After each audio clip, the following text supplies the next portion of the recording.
Se lió la semana pasada con Pablo Iglesias diciendo que España no tiene plena normalidad democrática porque los políticos procesistas están encarcelados. El sistema entero cerró filas frente al hereje que pone en tela de juicio nuestra sacrosanta democracia, faro de Occidente, unidad de destino en lo universal.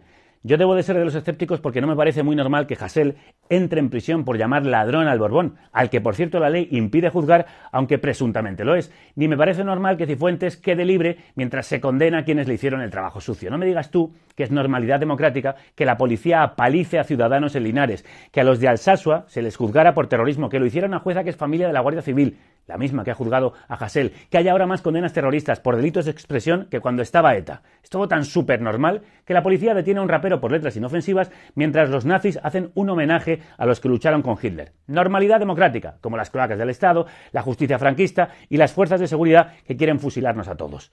Solo nos falta el caudillo para que seamos una democracia plena.